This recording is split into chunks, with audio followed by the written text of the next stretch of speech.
నమస్తే welcome to our channel నేను మీ పద్మావతి ఈ రోజు మనతో పాటు సీనియర్ జర్నలిస్ట్ భరద్వాజ్ గారు ఉన్నారు మరి ఆయనతో మాట్లాడి మరిన్ని విషయాలు తెలుసుకుందాం మీరు కూడా చూసేసేయండి నమస్కారం సార్ సార్ త్రివిక్రమ్ గారు మరియు అల్లు అర్జున్ గారి కాంబినేషన్ లో 4th సినిమా రాబోతుంది అయితే వీరిద్దరి కాంబినేషన్ లో గతంలో వచ్చిన 3 సినిమాలు అందరికీ తెలిసిందే జులై కావచ్చు సన్ ఆఫ్ సత్యమూర్తి కావచ్చు అలా వైకుంఠపురం కావచ్చు కాబట్టి ఈ వీరిద్దరి కాంబినేషన్ లో వచ్చిన ఈ 3 సినిమాలు కూడా సూపర్ హిట్ గా నిలిచాయి మరి రాబోతున్న 4వ సినిమాని మనం ఏ విధంగా ఊహించవచ్చు మరి స్టోరీ ఏ విధంగా ఉంటుందని మనం ఒక ఎక్స్పెక్టేషన్ కి రావచ్చు అంటారు అంటే ఈ మధ్య అల్లు అర్జున్ మార్కెట్ గతంలో లాగా లేదు కదమ్మా ఇప్పుడు త్రివిక్రమ్ గతంలో సినిమాలు చేసినప్పుడు అతని మార్కెట్ లోకల్ మార్కెట్ గానే ఉండింది ఏది అలవైకుంఠపురంలో సినిమా వచ్చినప్పుడు కూడా అల్లు అర్జున్ లోకల్ మార్కెట్ పుష్ప తర్వాత అతని మార్కెట్ విస్తరించింది జాతీయ మార్కెట్లో అతను ప్రస్తుతం అంటే వాళ్ళు చెప్తున్న లెక్కల ప్రకారం బాహుబలి రికార్డులను కూడా దాటింది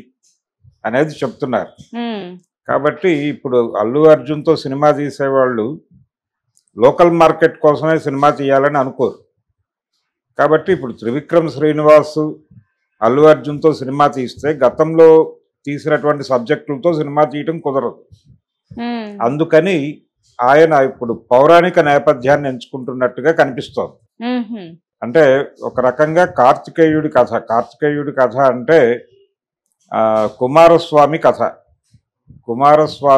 కథతో ఒక సినిమా ఆలోచిస్తున్నాడు ఆయన అని వినిపిస్తోంది అంటే దేవతల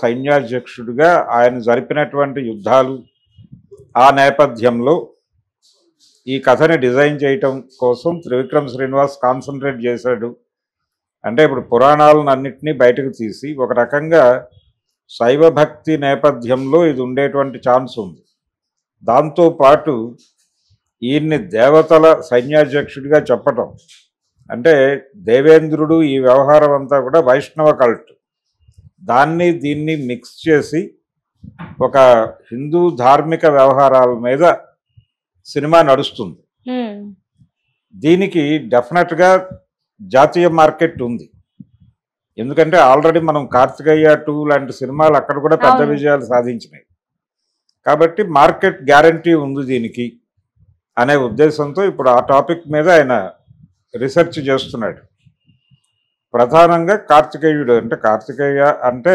కుమారస్వామి జీవితం నేపథ్యంలో అల్లు అర్జున్ని కుమారస్వామిగా చూడబోతున్నాం మనం అంటే ఇప్పుడు హీరోల్లో చాలామందికి పౌరాణికాలకు సంబంధించినటువంటి అవకాశాలు లేకపోయినాయి ఈవెన్ చిరంజీవి గారికి కూడా అదే ప్రాబ్లం ఆయన కూడా చాలా సందర్భాల్లో చెప్పుకున్నాడు నేను ఎన్టీఆర్ లాగా పౌరాణికాలు అంటే ఆయన అన్ని జానర్స్లోనూ చేశాడు అలా చేసే అవకాశం నాకు రాలేదు ఎప్పటికప్పుడు ఆ రోజున మార్కెట్కి ఏది కావాలో అది చేసుకుంటూ వెళ్ళిపోయాను తప్ప రామారావు గారి లాగా ఆయనకి చెప్పుకోవడానికి సీతారాం కళ్యాణం లేకపోతే దానవేరు సూరకర్ణ ఇలాంటి సినిమాలు ఉన్నాయి కొన్ని అలాంటివి నా జీవితంలో లేకపోవడం అనేది నేను బాధపడుతున్నానని చాలా సందర్భాల్లో అన్నాడు ఆయన త్రివిక్రమ్ శ్రీనివాస్తోనే అన్నాడు ఆయన ఒక ఇంటర్వ్యూలో ఏది సైరా సినిమా టైంలో త్రివిక్రమ్ చిరంజీవిని ఇంటర్వ్యూ చేసినప్పుడు అందులో ఆయన అన్నాడు కాస్ట్యూమ్ డ్రామా అనేది నేను చేయలేకపోయాను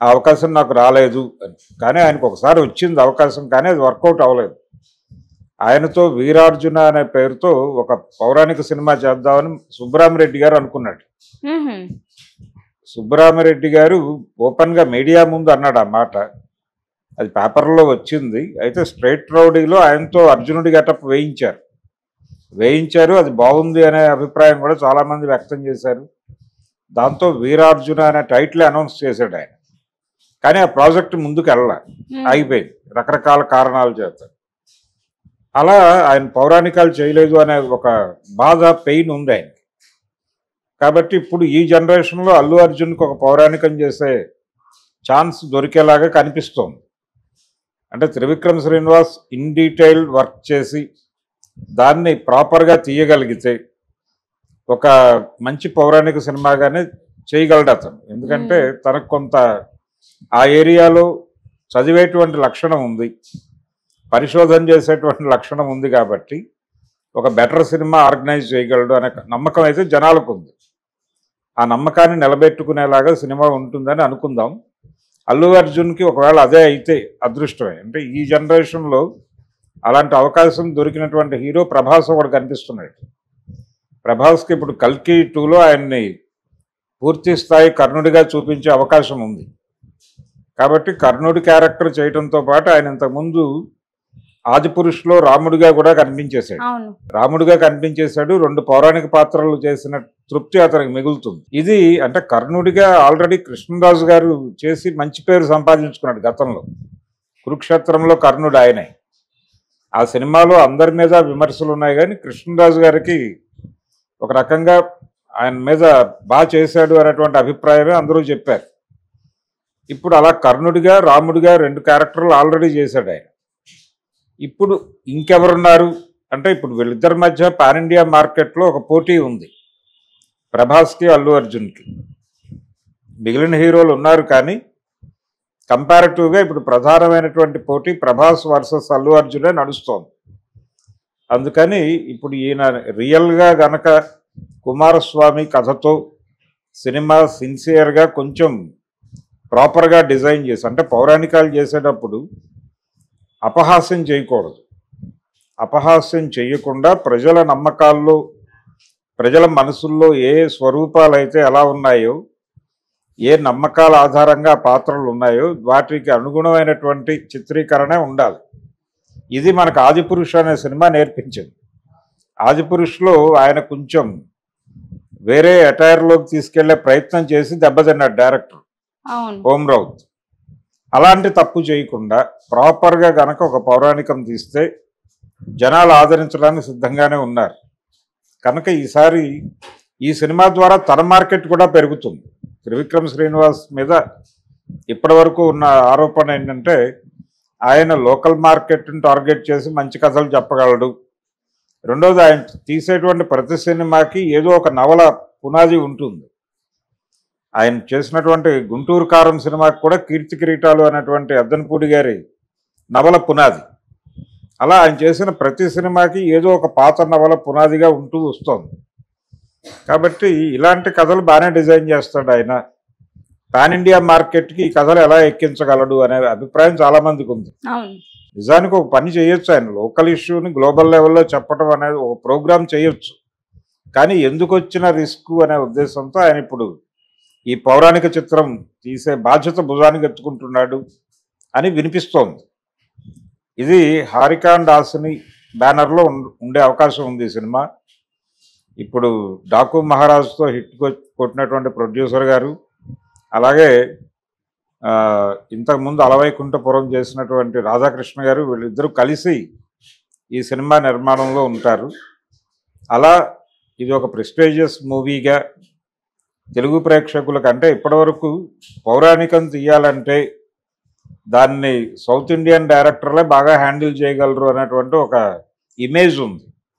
కమలాకర్ కామేశ్వరరావు గారు, బాపు గారు, అలాగే ఎన్టీ రామారావు గారు, వీళ్ళందరూ కూడా ఆ ఇమేజ్ని ఇచ్చారు.